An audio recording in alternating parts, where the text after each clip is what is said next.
So how do you get somebody with depression to open up and talk?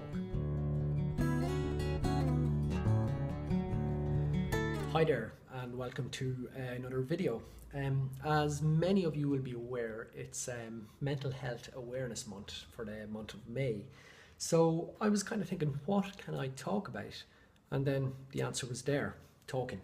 How do you get somebody with depression to open up and talk? And it's a tough question. It's something that a question that I tried to answer for years and really struggled. I think back to when I was feeling bad. And while I was relatively open about it, it was only when I felt I could be or felt comfortable. If somebody had come to me and started questioning me about my depression or my social phobia, I wouldn't have felt too happy about that. I felt embarrassed. I felt kind of it was a sign of weakness to say I was depressed. But obviously now I can see it completely different.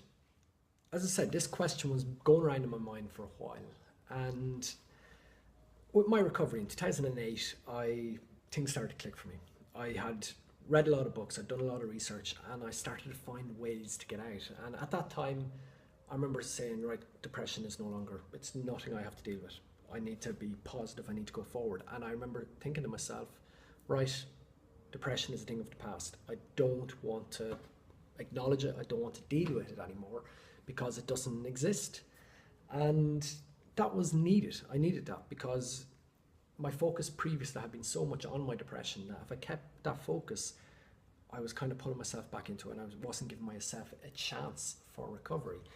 But as it went on, maybe around 2010, I was feeling good, feeling quite positive about things, but I still had this kind of nagging, I don't want to say guilt, but it was as if, okay, I'm feeling good now, but still I have those 15 years that I wasted in my life. Should I be a lot better off as far as work goes? Should I, own a house now? Should I, all these should haves?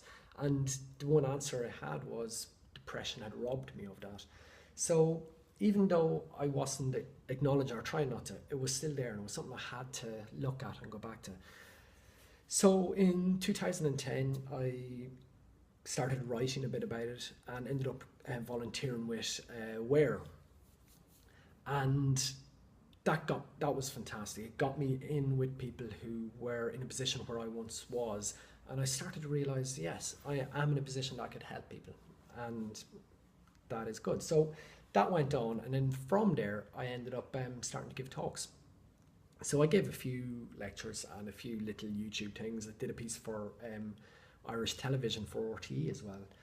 And the real thing that amazed me was, on the back of that, the amount of people who started opening up to me, as in people emailing me.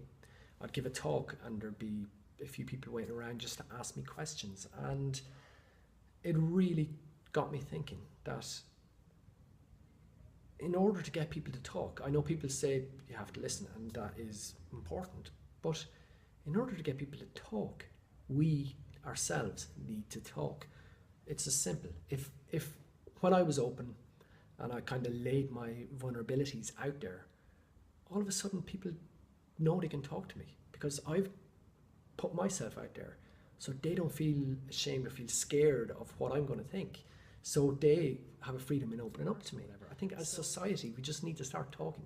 And this is the thing, that this Mental Health Awareness Month and mental health awareness in general is, it's fantastic. It's people are starting to talk about it, and the more people that talk about it, the more common it becomes to talk. So if we can just open up and share stories, if we can just share our stories about how we feel or moments where we felt low or whatever, then all of a sudden we're kind of saying, yeah, I was vulnerable and that was okay, that's fine.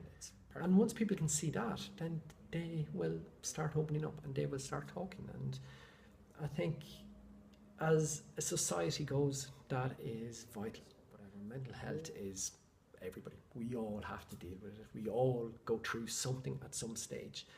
And it's, if we can just get away from this want or feel that we should hide this, then all of a sudden the world becomes a much better place. So Again, okay, my advice, if you want to get people to talk, start talking yourself. Start being honest. Start being open. Start showing your vulnerabilities. And then all of a sudden, that is opening doors for people to actually share their vulnerabilities and their stories and be honest with you. But I'll be honest, the rewards, since I started talking about this, yeah, you really do get to connect with people on a level that you wouldn't otherwise. And there's something nice to be in a conversation that is just so open and honest. There's a real fulfillment to that, and it's so, yeah, I'd say share your story. Doesn't matter if it's a little thing, it's a big thing, whatever.